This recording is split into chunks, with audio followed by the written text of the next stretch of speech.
Hare Krishna. So Krishna is describing about the Vishwaroop Upasana, wherein he's talking about how to know the universal form and how to worship the same. So we have discussed one shloka. Now let's see the second one. Shloka number 17. Pitaham asya jagato mata dhata pitamaha vedyam pavitram omkara rigsama yajur evacha. So here Krishna is saying, Pitaham, I am the father of this universe. Pitaham asya jagato, I am the father of this universe. Mata dhata pitamaha, I am the mother. Mata dhata, I am the supporter or maintainer. And pitamaha, I am the grandsire. Vedyam pavitram omkara, Vedyam, I am the object of knowledge. Pavitram, I am the purifier. And omkara, I am the syllable om. Rigsama yajurevacha, I am also the Rig Veda, Sama Veda, Yajur Veda.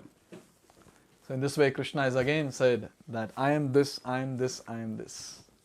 So basically Krishna is saying all of it are nothing but my energy. So all these things are Krishna, simultaneously are Krishna and also not Krishna, because they are all energy of Krishna and we can call it as Krishna, and at the same time they are not exactly Krishna. This is what we need to understand. Or else, we'll start thinking, oh, anyways, they are also Krishna, so let me put them in the altar and worship. So that's not proper. Okay, let's see some of the details to it now. The entire cosmic manifestations, moving and non-moving, are manifested by different activities of Krishna's energy. So we have seen one important point, that everything in this world is either Krishna's material energy or spiritual energy. There is nothing beyond these two energies. These two energies are actually manifesting everything in this world. So, if something is happening in this world, if something is existing in this world, it's because of Krishna's energy. In the material existence, we create different relationships with different living entities who are nothing but Krishna's marginal energy under the creation of Prakriti. Some of them appear as our father, mother, grandfather, creator, etc. But actually they are parts and parcels of Krishna.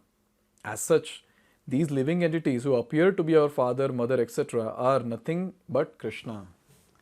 So we had seen this also, this very important point, that Krishna has three important energies. Antaranga Shakti or spiritual energy, Bahiranga Shakti or material energy or external energy, and Tathastha Shakti, that is we living entities. So the Tathastha Shakti, that is we living entities, we all are part and parcel of Krishna. Mamaiva amsha jiva loke jiva bhuta sanatanaha.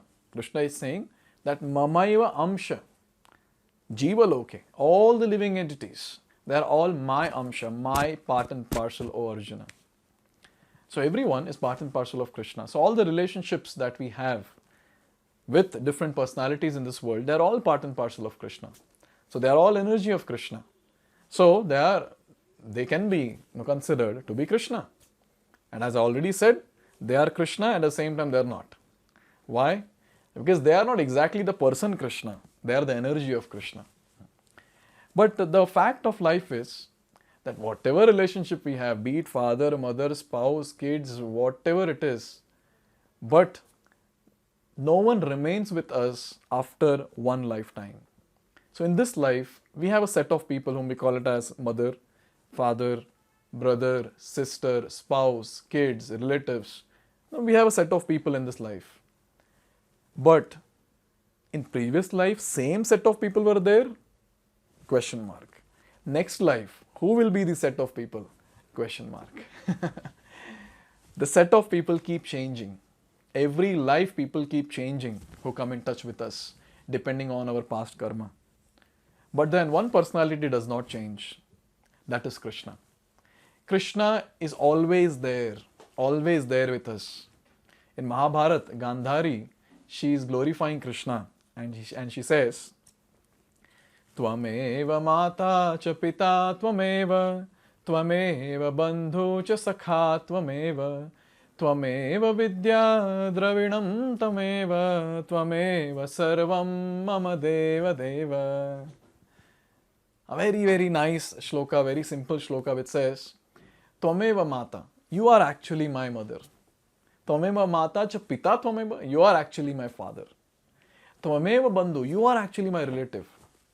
Tvameva bandhu cha sakha tvameva, you are actually my eternal well-wishing friend. Tvameva vidya, you are the actual knowledge. Dravinam tvameva, all the wealth that I have is all you. You are my actual wealth. And then, Tvameva sarvam mama deva deva, truly you are everything, my God of all gods. Basically, the Supreme Personality of Godhead, Lord Sri Krishna. So the fact is, it's only Krishna who is permanently our relative. Permanently, we have a relationship with Krishna alone. We don't have any relationship with anyone whom we call whatever we want to, who are staying around us. So, as a devotee, we need to understand this, that we have lost that relationship with Krishna. Now, in this life, when we're practicing devotional service, when we're chanting Hare Krishna, Krishna Krishna, Hare Hare, Hare Ram, Ram Ram, Hare Hare. What are we trying to do? We are trying to revive that relationship with Krishna. And when we revive that relationship with Krishna, successfully, we will be the most happiest person on this planet. So yes, Bhakti is all about reviving our original constitutional position, our relationship with Krishna. And Krishna is only person who will remain with us lifetime after lifetime after lifetime.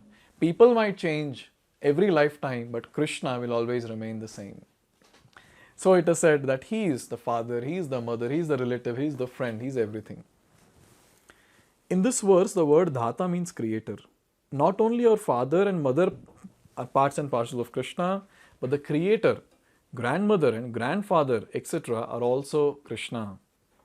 Actually, any living entity being part and parcel of Krishna is Krishna. All the Vedas, therefore, aim only towards Krishna. Whatever we want to know through the Vedas is but a progressive step towards understanding Krishna. So Krishna makes it very clear. Vedaischa sarver ahameva vedyah. Vedanta krit vedavit eva chaham. Krishna says that I am the compiler of Veda, I am the knower of Veda, and I am to be known in the Vedas. So whatever we have in the Vedic scriptures, it's all about Krishna, it's all about knowing Krishna. So that is all about Vedic scriptures. Unfortunately, at times people remove Krishna from the picture and they compile Vedic literature, they translate Vedic literature. So that is not proper. If Krishna is not there in a Vedic literature, it means that is not a proper Vedic literature. Very simple. I mean, the translation or interpretation is not proper. So in this way, it's very clear that Krishna is the Vedic literature. That subject matter which helps us purify our constitutional position is especially Krishna. So Krishna is the ultimate purifier. He is the one who purifies everyone. A very nice shloka from Bhagavatam. Shrunavatam swakatha Krishna punya shravana kirtanat ridantastoya badhrani vidunoti suratsatam. So it is said, when we hear about Krishna, what happens? Krishna personally enters our heart and He cleanses our heart, He purifies us. Anyone who comes in touch with Krishna in the form of the holy name, the Hare Krishna Mahamantra, His beautiful form in the form of a deity, His beautiful pastimes which are mentioned in Srimad Bhagavatam, and His various wonderful qualities which are mentioned in Bhagavad Gita and Srimad Bhagavatam. When we come in touch with all of them, the teachings of Krishna and the pastimes of Krishna, what happens? We get purified. We get purified at every step, at every point when we associate with Krishna, we get purified. He is the ultimate purifier. Arjuna is saying that Param Brahma Param Dhama Pavitram Paramam Bhavan. He's saying, oh Krishna, you are Pavitra, you are all pure. So if we come in touch with all pure personality, what will happen? We will also get purified. So here Krishna is called as the purifier. Similarly, the living entity who is inquisitive to understand all Vedic principles is also part and parcel of Krishna, and as such is also Krishna. In all the Vedic mantras, the word Om, called Pranava, is a transcendental sound vibration, and is also Krishna. So Krishna made this point in 7th chapter as well, where he said, Pranava sarva vedeshu shabdake paurusham nrishu.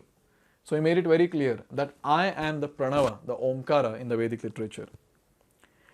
And because in all the hymns of the 4 Vedas, Sama, Yajur, Rig and Atharva, the Pranava or Omkara is very prominent, it is understood to be Krishna. So he is the 4 Vedas also. So this is a very nice thing to understand, that whatever we see around, whatever we find in the Vedic literature, it's all Krishna, Krishna's energies. Let's continue understanding what are the other different aspects that we can relate to Krishna in this universal form. Let's see that in the next video. Hare Krishna.